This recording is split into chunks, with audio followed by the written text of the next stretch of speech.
Je suis le médecin-colonel Seydina Ousmane Ba, directeur du Centre national d'appareillage orthopédique de Dakar.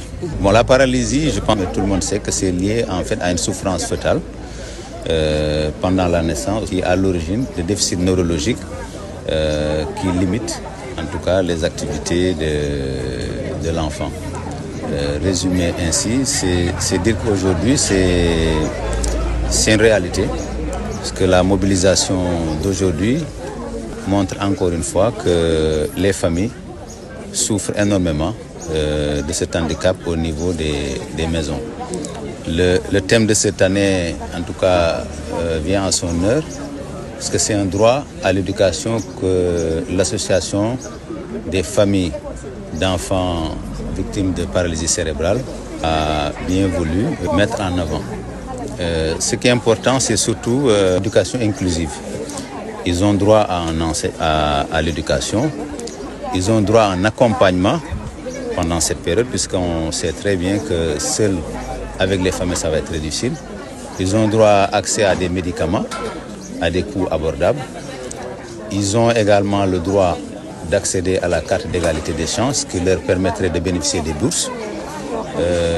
Ils ont également le droit d'avoir une prise en charge au niveau de ce centre à des coûts effectivement abordables.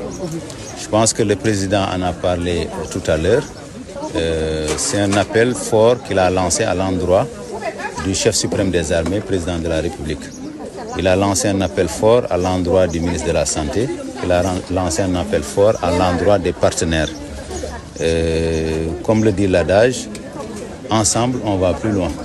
Et avec ces enfants, le chemin est long et nécessite d'être accompagné, aussi bien sur le plan médical, sur le plan psychosocial, sur le plan, je veux dire, au niveau alimentaire. C'est beaucoup de ministères, à mon sens, qui vont intervenir dans la prise en charge de ces enfants souffrant de paralysie cérébrale. Puisque nous l'avons vu pendant la marche, certains étaient portés avec les bras, d'autres sur le dos, certains sur des fauteuils. Vous voyez bien qu'il n'y en avait pas assez. Et c'est pour ces raisons, en tout cas, nous, au niveau du Centre national d'appareillage orthopédique, quand nous avons reçu le président de l'association des familles, nous en avons fait une priorité.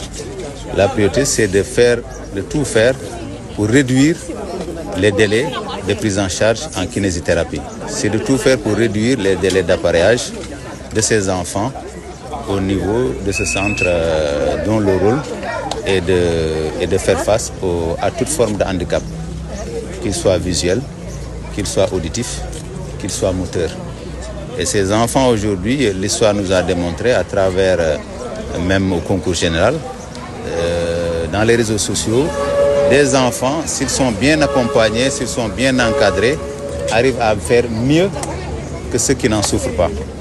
Ils peuvent avoir le bac, ils peuvent prétendre à un emploi, ils peuvent prétendre à un travail, ils peuvent prétendre à une famille.